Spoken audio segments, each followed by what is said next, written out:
अखेर ईश्वरपूर येथील साहित्यरत्न लोकशाहीर अण्णाभाऊ साठे यांच्या पुतळ्याचा मुहूर्त ठरला। बुधवार दिनांक 29 ऑगस्ट रोजी दुपारी 4 वाजता पुतळ्याच्या जागेचं भूमिपूजन होत आहे। राष्ट्रवादी शरदचंद्र पवार पक्षाचे माजी प्रदेशाध्यक्ष आमदार जयंत पाटील यांनी लोकशाहीर अण्णाभाऊ साठे यांचा पुतळा ईश्वरपूर शहरामध्ये बसवला जाईल असा शब्द दिला होता।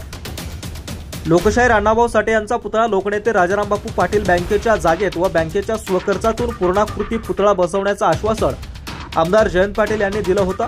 त्याचप्रमाणे बुधवार 29 ऑगस्ट रोजी साहित्यरत्न लोकशाहीर अण्णाभाऊ साठे यांच्या पुतळ्याचा भूमिपूजन कार्यक्रम वाळवा तालुक्याचे आमदार जयंत पाटील यांच्या हस्ते व अण्णाभाऊ साठे यांच्या स्नुषा सावित्रीमाई साठे यांच्या अध्यक्षतेखाली संपन्न होणार असून या भूमिपूजनाच्या कार्यक्रमाला मोठ्या संख्येने उपस्थित राहण्याचं आवाहन राजारामबापू सहकारी बँकेचे माजी चेअरमन शामराव पाटील यांनी केलं।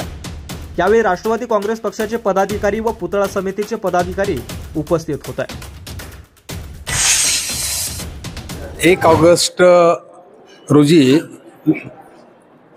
साहित्यरत्न सत्यशोधक लोकशाहीर अण्णाभाऊ साठे यांची जयंती असते।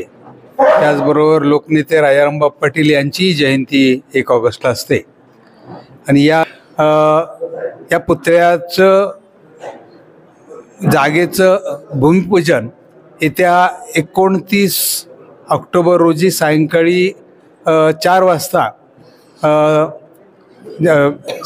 जज कोर्ट आहे, कोर्टासमोर नगर परिषदेसमोरची जी राजारामबापू सहकारी बँकेने एक आयलंड उभा केलेला आहे, त्या आयलंडच्या ठिकाणी हा पुतळा उभा करण्याबाबत आम्हाला सूचना केल्या आणि त्याप्रमाणे राजारामबापू सहकारी बँकेनं हा पुतळा उभारण्याची संपूर्ण जबाबदारी स्वखर्चानं उभारण्याची जबाबदारी घेतलेली आहे आणि त्या दृष्टीनं त्याची वाटचाल चालू आहे।